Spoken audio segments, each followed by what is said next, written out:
In this lecture, we'll discuss about cell envelopes and its modifications. We are continuing the chapter Cell, the Unit of Life. अब cell envelope क्या है? जो बाहर की covering होती है सेल की, उसको हम सेल इन्वेल्प बोलते हैं. तो स्पेशली हम बैक्टीरिया का करने जा रहे हैं अभी थोड़ा discuss. Bacteria is a prokaryotic organisms. Prokaryotes क्या हैं, यूकैरियोट्स क्या हैं, हमने एक लास्ट लेक्चर में डिस्कस किया था. तो उसकी मैं लिंक जो है शेयर कर दूँगी डिस्क्रिप्शन बॉक्स में, आप देख लीजिएगा. तो अगर हम बैक्टीरिया की बात करें, चाहे वो गोल शेप है, चाहे वो रॉड शेप है, कोई भी शेप है, तो उसकी जो बाहर वाली कवरिंग है, right, this is called as cell envelope. इसको हम बोलेंगे सेल इन्वेल्प, जो 3 लेयर्स की बनी होती है. Outermost, cell wall and plasma membrane.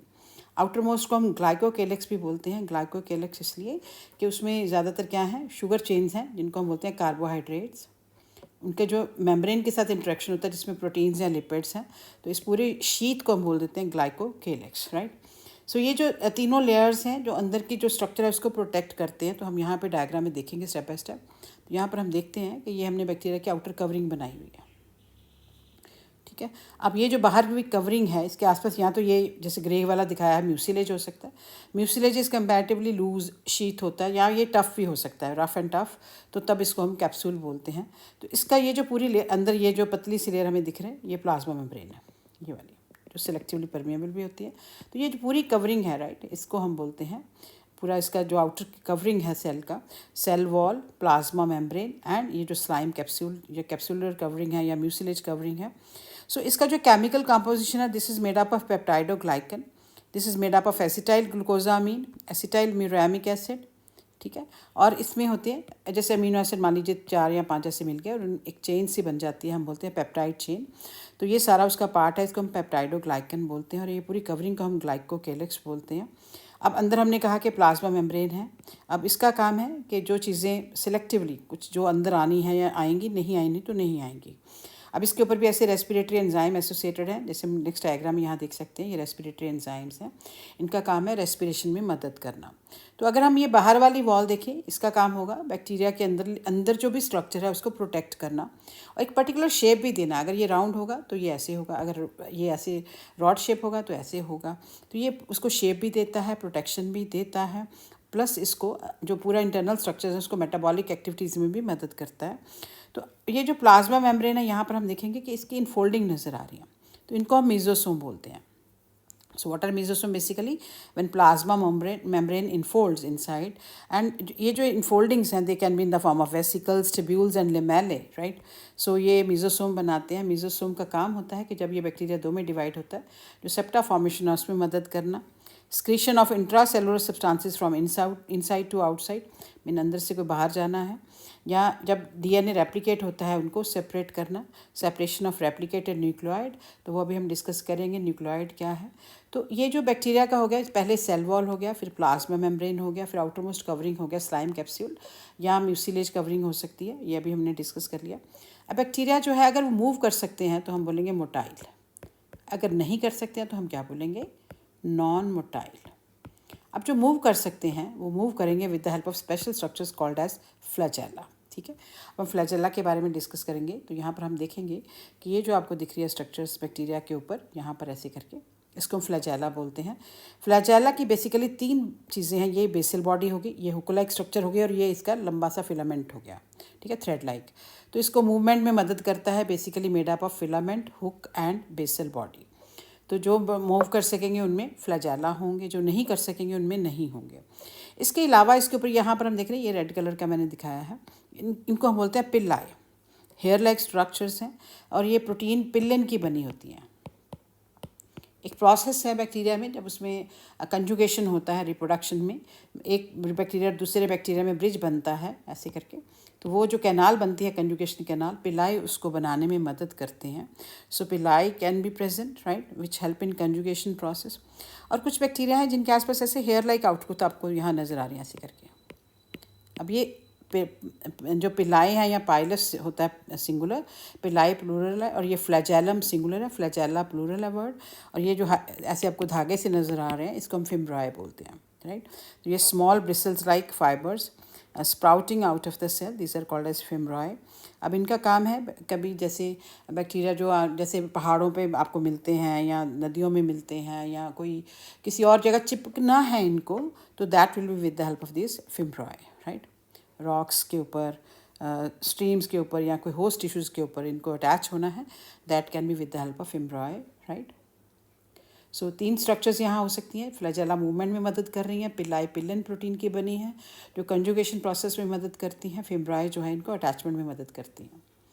अब हमारा ये हो गया बाहर का स्ट्रक्चर सारा, ठीक है। अब ये जो अंदर डॉटेड ऐसे दिखाया है इसको हम बोलते हैं साइटोप्लाज्म।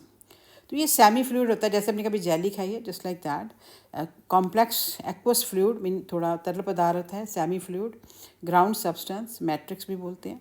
इसमें carbohydrates, protein, enzymes, coenzyme, vitamin, lipid, mineral salts, RNA वगैरह होंगे, ठीक है।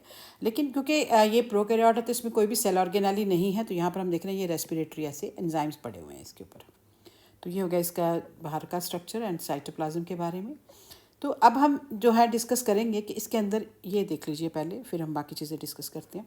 तो ये है इसका डीएनए, ठीक है। इसमें डीएनए को न्यूक्लियस में नहीं पड़ा हुआ, ऐसे आप देखो लूज पड़ा हुआ है, तो इसको हम बोलेंगे न्यूक्लियोइड। तो इसको हम बैक्टीरियल क्रोमोसोम भी बोलते हैं।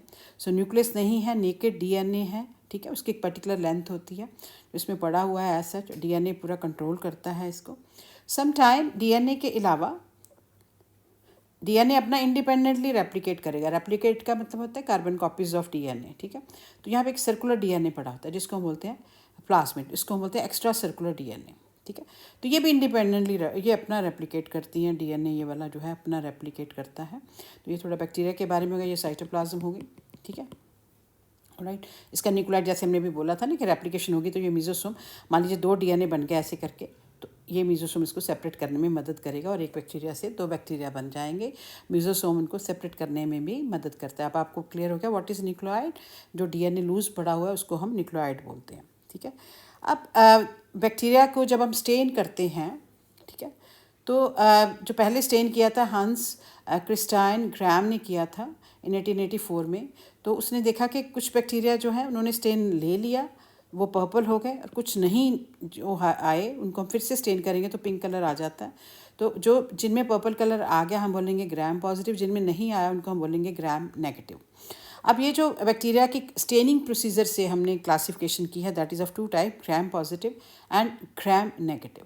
तो ये एक बैक्टीरिया क्लासिफिकेशन है depending upon cell wall and its response to staining procedure. जो ग्राम, इसीलिए इसके जो ग्राम स्टेन इसका नाम पड़ा है, तो इसलिए हम इसको ग्राम पॉजिटिव या ग्राम नेगेटिव बोलते हैं कि अगर स्टेन आ गया तो हम बोलेंगे ग्राम पॉजिटिव, अगर नहीं आया तो हम क्या बोलेंगे ग्राम नेगेटिव।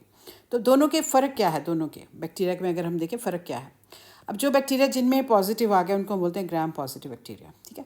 तो जो उनकी बाहर वाली कवरिंग अभी हमने बनाई है ये वाली, दैट इज़ क्वाइट थिक, जो इसमें पर्पल कलर आ जाता है। So they have thick peptidoglycan layer, outer कोई मेम्ब्रेन नहीं होती, टिकॉइक एसिड उसमें होते हैं इसमें, एंड इसको they are more susceptible to antibiotics, right, more sensitive to penicillin and lysozymes.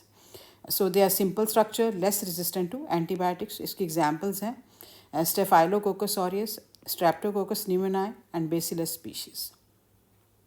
अब अगर स्टेन नहीं आया है, फिर से हम इसको सेफ्रनिन या कोई और स्टेन से करेंगे तो वो कलर आ जाता है, तो इसीलिए हम पिंक कलर दिखा रहे हैं। इसको हम बोलते हैं ग्राम नेगेटिव।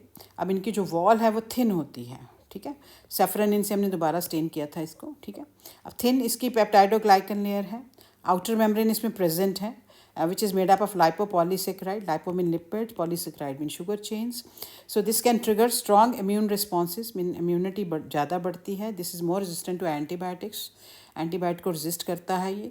तो ये हो गया difference between gram positive and gram negative depending upon the cell wall structure, कि अगर सेल वॉल मोटी है तो जो कलर है वो आता है पर्पल, अगर नहीं है तो नहीं आता है, अगर आ गया तो हम बोलते हैं ग्राम पॉजिटिव, अगर नहीं आया तो हम बोलेंगे ग्राम नेगेटिव, ठीक है। तो फिर से हम इसको दोबारा किसी और स्टेन से पिंक कलर के देख सकते हैं कि कौन सा ग्राम पॉजिटिव है और कौन सा ग्राम नेगेटिव है। So this is all about what are gram positive and what are gram negative bacteria.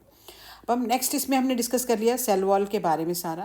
अब हम डिस्कस करेंगे कि नेक्स्ट जो इसका पार्ट है इसी में ribosomes and inclusion bodies. Inclusion bodies का मतलब है जो इसके अंदर बॉडीज़ पड़ी हैं। राइबोसोम्स जो हैं basically they are actually helping in the protein synthesis. अब इसमें आप देखोगे कि राइबोसोम्स मैंने कहीं दिखाए हैं डायग्राम में, हम देख सकते हैं यहाँ पर, ये पॉलीसोम्स दिखाए हैं, ठीक है। ये राइबोसोम्स का टुकड़ा दिखाया हुआ है आपको यहाँ पर डायग्राम में, ठीक है। तो ये हम देखेंगे, इसको समझते हैं। राइबोसोम 2 यूनिट का बना होता है, एक छोटा और एक बड़ा, ठीक है। अब छोटा यूनिट जो है इसका 30s sediment S mean sedimentation coefficient, 50s sedimentation coefficient. जब ये दोनों जुड़ जाएंगे ऐसे करके तो ये बन जाएगा 70s। तो राइबोसोम इसमें 70s टाइप में है। Basically ribosomes they help in protein synthesis. तो ये जो पिंक कलर का मैंने दिखाया है, दिस इज मैसेंजर आरएनए। इसके ऊपर बहुत सारे राइबोसोम ऐसे लग जाते हैं, चेन की तरह बन जाता है ये। तो इसको हम पॉलीसोम भी बोलते हैं। यहाँ पर भी नज़र आ रहा है आपको, और यहाँ पर भी मैंने बना के दिखाया। सो इसको पॉलीसोम या पॉलीराइबोसोम बोलते हैं। तो ये जो आरएनए है इसमें, ये जो पूरा दिखाया है, this will be converted to protein. Translation हो जाती है उसकी, तो हम इसको बोलते हैं ट्रांसलेटेड टू प्रोटीन। तो ये है इसमें राइबोसोम 70s टाइप, पॉलीराइबोसोम्स बड़े होते हैं। इसके अलावा इसमें ना रिजर्व फूड मटेरियल होता है। अब रिजर्व फूड मटेरियल को हम इंक्लूजन बॉडीज़ बोलते हैं, ठीक है। तो इसमें फॉस्फेट ग्रैन्यूल्स हो सकते हैं, या इसमें ग्लाइकोजन भी हो सकता है बैक्टीरिया में। तो इसमें हम अब यहाँ पे देखो, जब मैंने ब्लैक बोर्ड पर डायग्राम बना हुआ है, तो इसमें अभी आप देख सकते हो कि ये हमने बाहर सेल वॉल दिखाया है, ये हमने फ्लैजेला दिखाए हैं, ये इसका डीएनए दिखाया है। और यहाँ पे आप ध्यान से देखिए, यहाँ पे मैंने लिपिड दिखाया हुआ है। ये देखिए लिपिड वाले ग्लोब्यूल्स, मतलब ये रिजर्व फूड मटेरियल है, ठीक है। तो ये जो सारे डॉट्स ऐसे करके दिखाए हैं, ये रिजर्व फूड मटेरियल है। तो एक हम एग्जांपल ले रहे हैं बेटा, जो प्रोकैरियोट्स में दूसरा एग्जांपल होता है, that is blue green algae. तो ये हमने इसका सेल का स्ट्रक्चर दिखा रहे हैं, ये कि बाहर सेल वॉल हो गई, ठीक है। ये डीएनए हो गया, ये इसमें ऐसे थाइलाकॉइड्स हैं, ठीक है, थाइलाकॉइड्स। और इसका जो डिटेल स्ट्रक्चर है वो आप देख सकते हो video of blue green alga में। ये तो इसमें भी जो है ग्रैन्यूल्स हैं, ये येलो कलर के दिख रहे हैं ना आपको, ये भी ग्रैन्यूल्स है इसमें। तो इसको साइनोफाइसियन ग्रैन्यूल्स बोलते हैं। साइनोफाइसी का मतलब है blue green algae. Cyanophycean granule में इनमें ग्रैन्यूल्स हैं जो रिजर्व फूड मटेरियल इसमें प्रेजेंट हैं। तो साइनोफाइसिन स्टार्च हो सकता है, बैक्टीरिया में ग्लाइकोजन ग्रैन्यूल हो सकते हैं, फॉस्फेट ग्रैन्यूल्स हो सकते हैं, ठीक है। सो ये जो सारे इंक्लूजन बॉडीज़ हैं ब्लू ग्रीन एल्गी में प्रेजेंट हैं। Purple and green photosynthetic bacteria, mean bacteria कुछ ऐसे हैं जो नॉन फोटोसिंथेटिक होते हैं, कुछ होते हैं फोटोसिंथेटिक। तो जो फोटोसिंथेसिस में मदद कर रहे हैं उनको हम ग्रीन फोटोसिंथेटिक बैक्टीरिया भी बोलते हैं। तो उनमें ये हमें मिलते हैं, ठीक है, इंक्लूजन बॉडीज़। अब हम बात करें अगर ब्लू ग्रीन एल्गा की, तो हमने देखा कि यहाँ पर ऐसे ये इसमें थाइलाकॉइड्स हैं, ये वाली थाइलाकॉइड्स हैं, ठीक है। अब ये जो ऐसे थाइलाकॉइड नज़र आ रही हैं, इनमें पिगमेंट्स होते हैं, ठीक है।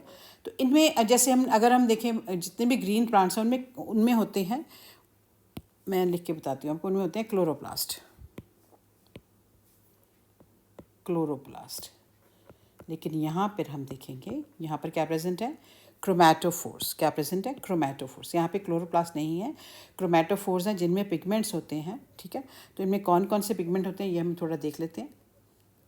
Chlorophyll A, carotene, xanthophylls, phycobilin, C-phycocyanin, C-phycoerythrin and reserve food material is in the form of cyanophycean starch.